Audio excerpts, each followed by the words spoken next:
రాజీకొస్తానని చెప్పి కీర్తిని తీసుకెళ్లిన మాధవగాడు దానికి అబార్షన్ చేయిస్తే శర్వాణి ఊరుకుంటుందా? వాడి కాళ్ళు విరగ్గొట్టి మళ్ళీ లాకప్లో పడేస్తుంది.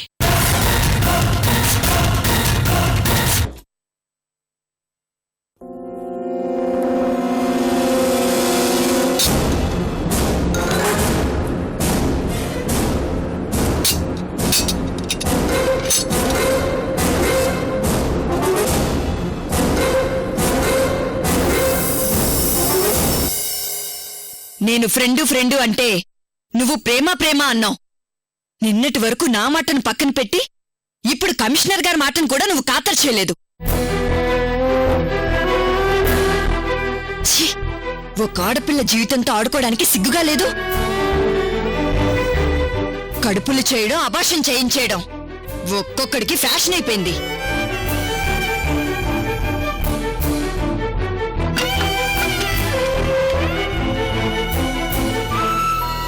ఏ మాధవ్, కీర్తి మీద ఈగ వాలినా దానికి కారణం నువ్వేనని తను రాసిచ్చిన కంప్లైంట్ ఇది.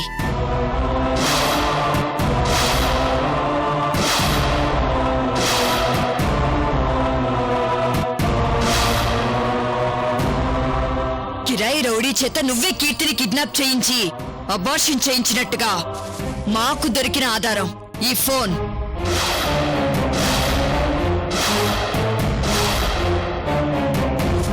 ఒకప్పుడు ప్రెగ్నెన్సీ చేసి అడ్డంగా దొరికిపోయావు, ఇప్పుడు అబార్షన్ చేయించి మళ్లీ దొరికిపోయావు.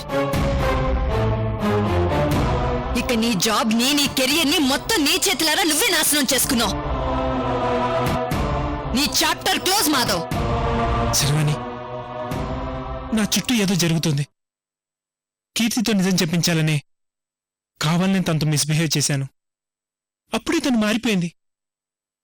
తెల్లారాక నీ ముందు నిజం చెప్పేస్తానని ఒప్పుకుంది కూడా. కానీ ఇంతలోనే నా ప్రేమేం లేకుండా ఏదేదో జరిగిపోతుంది. నిజంగా కీర్తి ప్రెగ్నెన్సీకి, తన అబార్షన్కి నాకు ఏ సంబంధం లేదు. నన్ను అర్థం చేసుకో. నిజంగా నేనంత మూర్ఖుని కాదు అని ఇన్నాళ్ళు నేను నమ్మాను. కీర్తి ఎంటర్ అయిన తర్వాతే నీ క్యారెక్టర్ ఏంటో తెలిసింది. ఆ అమ్మాయి మంచో చెడో సెకండరీ. పాపం, తనకి అంత అన్యాయంగా అబార్షన్ చేయించేసి చేతులు దులిపేసుకోవాలన్న ఆలోచన నీకు ఎలా వచ్చింది మాధవ్? అక్కడ రక్తపు మరకల మధ్య అమ్మాయిని చూసినప్పుడు ఒక ఆడదానిగా నేనే తట్టుకోలేకపోయాను. ఇన్నాళ్ళు నువ్వొక మనిషి అనుకున్నాను, కానీ నువ్వొక మనిషి రూపంలో ఉన్న మృగానివని ఆ రక్తపు మరకలు చూసినప్పుడే అర్థమైంది. అర్థమైంది అర్థమైంది అర్థమైంది అర్థమైంది అర్థమైంది అర్థమైంది అర్థమైంది అర్థమైంది అర్థమైంది. శర్వాణి, నువ్వు అబద్ధమేంటో నిజమేంటో అర్థం చేసుకోలేని పరిస్థితిలో ఉన్నావు. కీర్తి కాలు ములుగుచ్చుకున్నా నువ్వు రివాల్వర్ నా నుంచు మీద పెడతావన్న విషయం నాకు ఆ రోజు తను నీ కంప్లైంట్ ఇచ్చినప్పుడే నాకు అర్థమైంది.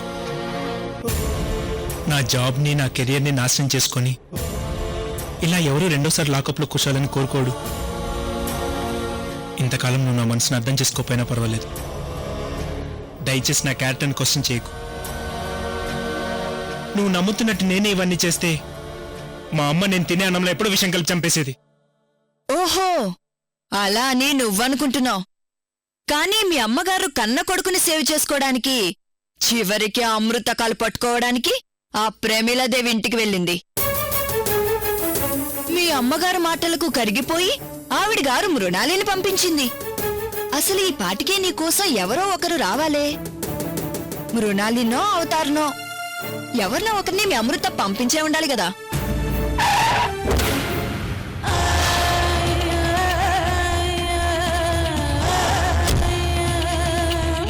ఈసారి ఎవరొచ్చినా నీకు బెయిల్ దొరకదు మాధవ్. అప్పుడేదో కాలావేళ పడి రికమెండేషన్ మీద కమిషనర్ గారిని కాకాపట్టి జాబ్ తెచ్చుకున్నావు. ఇక నీ పప్పులుడుకో మాధవ్. ఒక ఆడపిల్లని శారీరకంగా, మానసికంగా చిత్రహింసలు పెట్టిన నిన్ను ఒక ఆడదానిగా నేనెప్పటికీ ఈ విషయంలో సహించను సహించను సహించను సహించను. చిప్పకూడి తినిపిస్తా నీతో, చిప్పకూడి తినిపిస్తా నీతో, తినిపిస్తా నీతో. అమృత, మృణాలిని, అవతార్ ఎవరొచ్చి నిన్ను సేవ్ చేస్తారో చూస్తాను చూస్తాను చూస్తాను చూస్తాను నమస్తే శర్వాణి మేడం.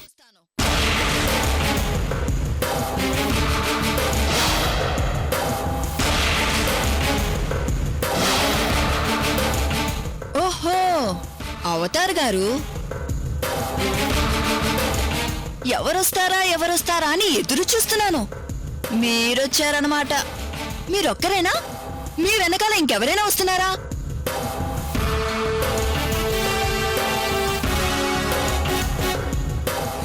ఏంటి మాధవ్, నా శత్రు సైన్యమంతా నీకు మిత్రులైపోతున్నారు. ఇలా నేను అరెస్టు చేసుకుని తీసుకొచ్చానా లేదో అప్పుడే అవతార్ ఫ్రేమ్లోకి ఎంటర్ అయిపోయాడు. ఓ, అమృత లాయర్ గారిని ఆవిడి గారు నమ్మిన బంటుని అందర్నీ రెడీగా ప్రిపేర్ చేసుకుని ఉన్నావన్నమాట.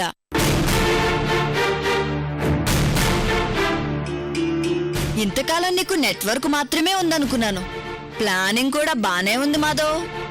శర్వాణి మేడం, మీరేనా ఈ మాట మాట్లాడేది? ఒకప్పుడు శర్వాణి అమృత అంటే రామాంజనేయులు లాంటి బంధం ఉండేది. అలాంటి మీ మధ్య యుద్ధం. అవతార పురుషులు రామాంజనేయుల మధ్య యుద్ధం వచ్చింది. యుద్ధానికి దేవుళ్లే మినహాయింపు కాదు. ఆఫ్టర్ ఆల్ శర్వాణికి అమృతకి మాత్రం మినహాయింపుంటుందా? అయినా ఇప్పుడు నీతో పాత రోజులు పాత ముచ్చట్లు మాట్లాడే ఓపిక నాకు లేదు. ఫస్ట్ నువ్వెక్కడికి ఎందుకు వచ్చావు చెప్పు. అన్నీ తెలిసి ఏవి తెలియనట్టు అడుగుతారేంటి మేడం? నేను మీకోసం ఎందుకు వస్తాను ఇప్పుడు? మా అమృత వదిన మనిషి మాధవ్ కోసం వచ్చాను. నేనా రోజు జాబ్ ఇచ్చి నాతో పాటు అన్ని సౌకర్యాలు కల్పిస్తే ఆ విశ్వాసం మర్చిపోయి ఇంకా నా ఎదురుగా నిలబడి ఆవిడి గారికి భజన్లు పాడుతున్నావా? శర్వాణి మేడం, హనుమంతుడికి రామనామం, నాకు అమృత వదిన నామం. హ, నాది ఓవర్ అనుకున్నా, భజన్లు అనుకున్నా నా అభిప్రాయాన్ని ఒకరి కోసం చంపుకోను. మీకు అభ్యంతరం లేకపోతే మీ పర్మిషన్తో మాధవ్ గారితో ఒకసారి మాట్లాడవచ్చా మేడం? ఇలాంటి పరిస్థితుల్లో లాకప్లో ఉన్న నేరస్తుడితో ఎవ్వరికీ మాట్లాడే అవకాశం ఇవ్వను.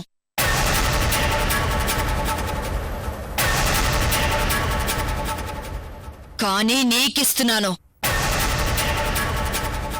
ఎందుకంటే ఒక ఫ్రాడ్ మాధవ్ని ఆ అమృత తను బ్యాచ్ అంతా కలిసి వెనకేసుకొస్తున్నారు కదా. అందుకు పర్మిషన్ ఇస్తున్నాను అవతార్. నువ్వు మాధవ్తో మాట్లాడి నేరుగా అమృత దగ్గరికే వెళ్తావని నాకు తెలుసు. నిన్నిక్కడికి పంపించింది కూడా ఆవిడిగారేనని నాకు తెలుసు. ఆవిడిగారికి చెప్పవుతార్, మాధవ్ని సేవ్ చేయాలన్న ఆలోచన మానుకోమని. శర్వాణి మేడం, మా అమృత వదిన గురించి మీకు తెలియదేముంది? తనొక్కసారి మాటిస్తే ప్రాణం పోయినా మాట తప్పదు. మా అమృత వదిన మాధవ్ని కాపాడే తీరుతుంది.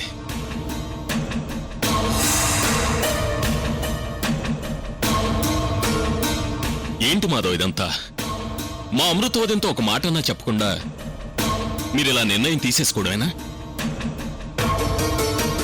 అసలు కీర్తిని మీ ఇంటికి తీసుకెళ్లేటప్పుడు ఒక్క మాట మా వదినకి చెప్పుంటే ఈరోజు మీ జీవితం మరోలా ఉండేది.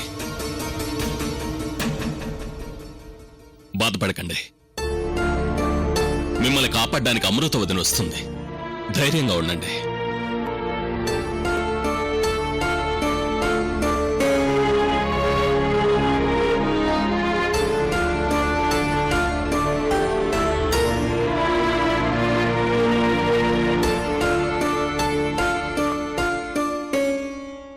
ఏదో ఒక రోజు రేఖే ఇదంతా చేసిందని మాధవ్కి తెలియాల్సిందే. మాధవ్ నిర్దోషని ప్రూవ్ అయిన మరుక్షణం శర్వాణి కంటే ముందు మాధవ్ చేతిలో రేఖకి chapter close close close close.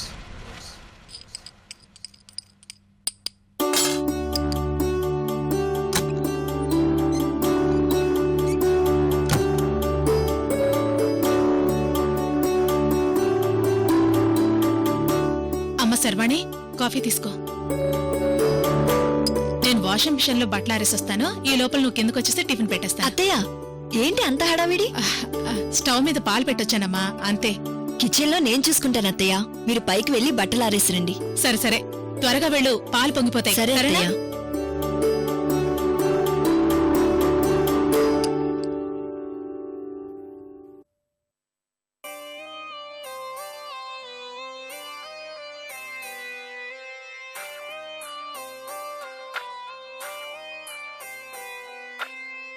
ఏం నేరం చేశానేమో ప్రాణం దూరం అయ్యేలా, ఏ శాపం సెలవిచ్చిందో శ్వాసే ఆగేలా, గుండెల్లో ఆశే తానై ఎదిగే కలనే చూస్తుంటే ఇంతట్లో ఏమైందో ప్రేమే మారేలా. ఓ ప్రేమ నీ ఎదలో ఉన్న యశ్వంత్, యశ్వంత్,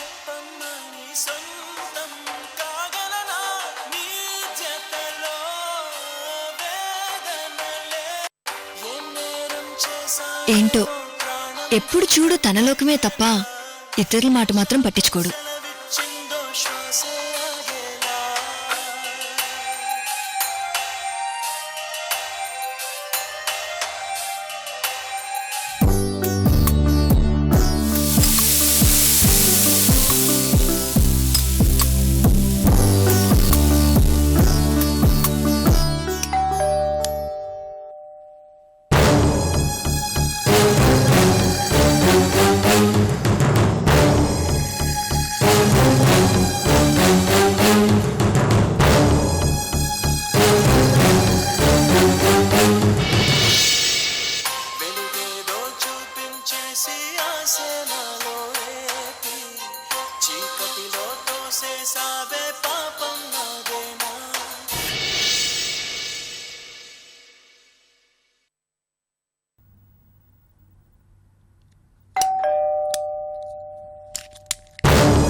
ఎలా ఉన్నావు శర్వాణి?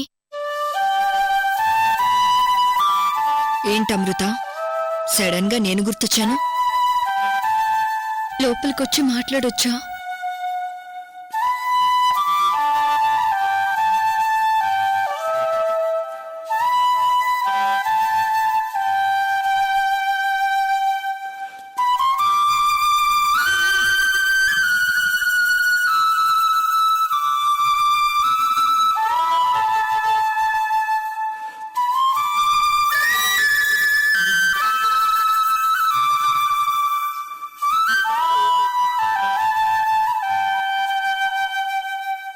శర్వాణి, ఇంకా నీకు నా మీద కోపం తగ్గలేదా? లక్ష్మి ఆంటీ మన మధ్య నుండి దూరమయ్యాక నీ మీద కోప్పడి కూడా ప్రయోజనం లేదనిపించింది అమృత.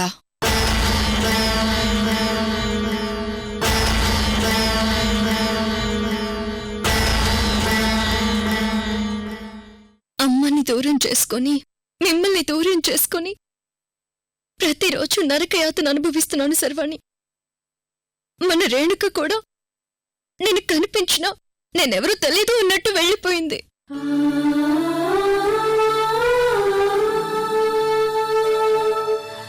ఇప్పుడు నువ్వు కూడా నన్ను చూసి మోహం తిప్పుకుంటుంటే నా కన్నీళ్ళని కంట్రోల్ చేసుకోలేకపోతున్నాను శర్వాణి.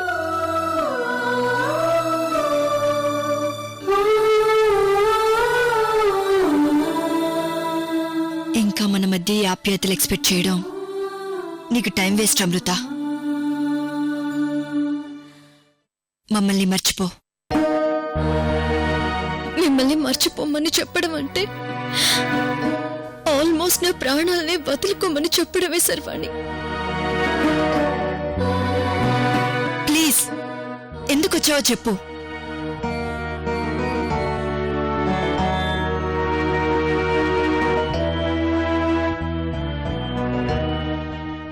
మాధవ్ గురించి మాట్లాడదామని వచ్చాను సర్వాణి.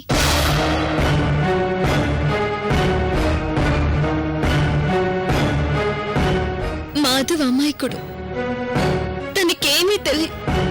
అంటే నువ్వొచ్చింది మాధవ్కి వంత పాడటానికనమాట.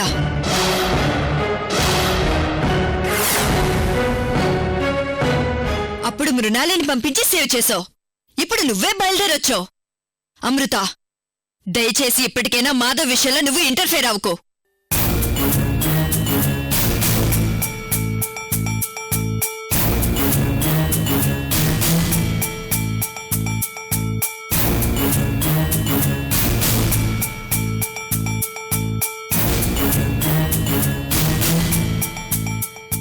శర్వాణి, కీర్తికి ఆల్రెడీ బోస్తో పెళ్ళయింది. పైగా బొబ్బర్లంక బాంబ్ బ్లాస్ట్ లో కీర్తి ప్రమేయం ఉంది. అలాంటి అమ్మాయి విషయాల్లో నువ్వు... అమృత,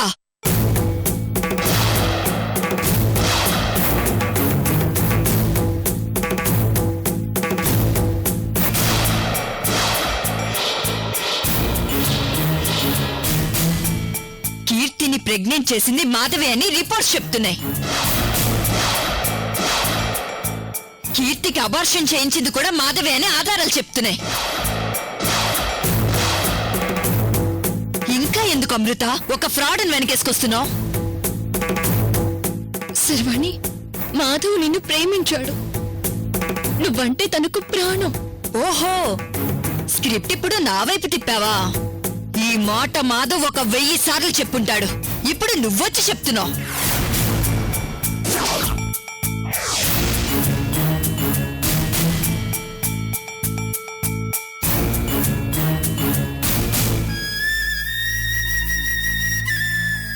శర్వాణి, మాధవ్కి నీకు పెళ్లి జరిపిస్తానని మాటిచ్చాను.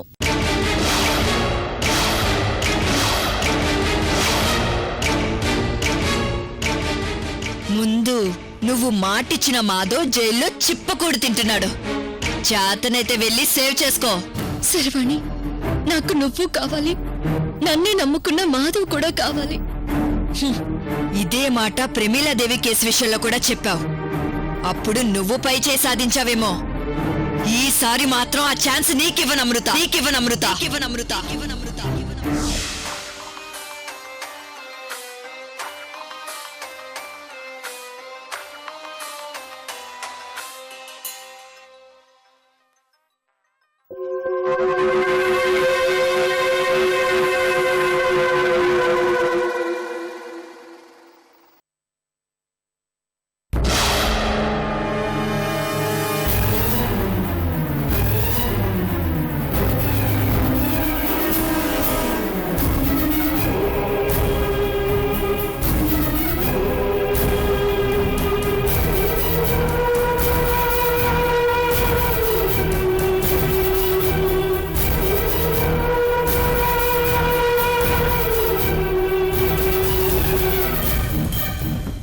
ఎవరు శర్వాణి?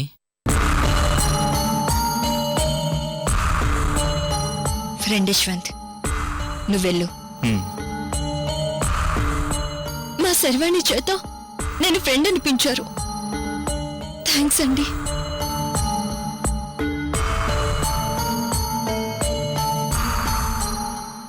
ఏదైనా ఉంటే కోర్టులోనే చూసుకుందాం అమృత.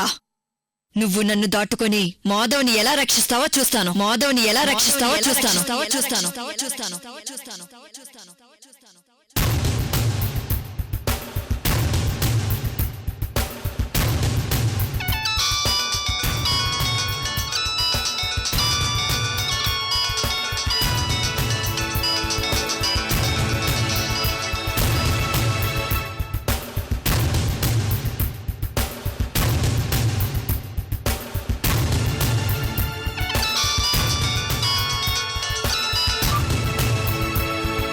హలో,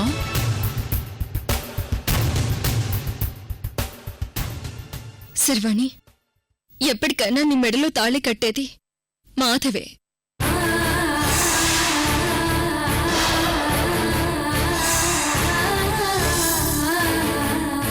నీ లైఫ్ కోసమైనా నేను మళ్ళీ నల్లకోటు వేసుకుని మాధవ్ నిజాయితీ పరుడని నిరూపిస్తాను శర్వాణి.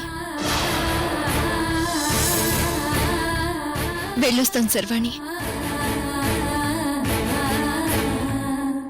అలాగే అన్నయ్య, ఉంటాను.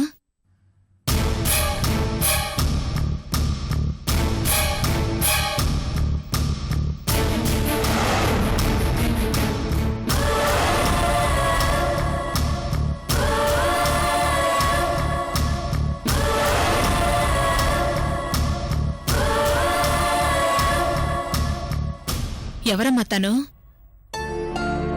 తను నా ఫ్రెండ్. తను మీకు తెలీదులే అత్తయ్య. ఏదో కేసు గురించి వచ్చింది. పదండి, ఆకలిస్తుంది. సరే రామ్మా.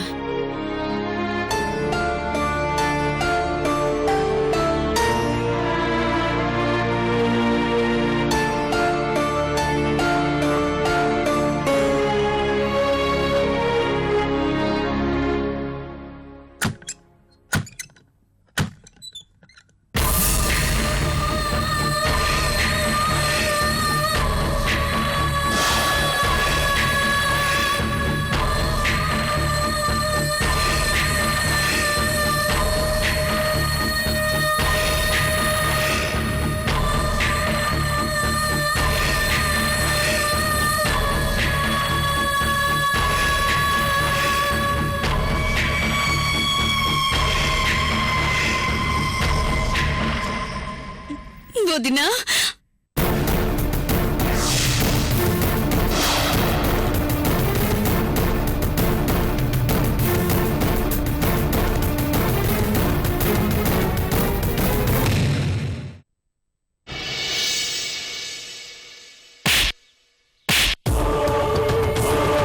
యశ్వంత్, ఆడపిల్ల మీద చేయి చేసుకుంటావా? ఛీ!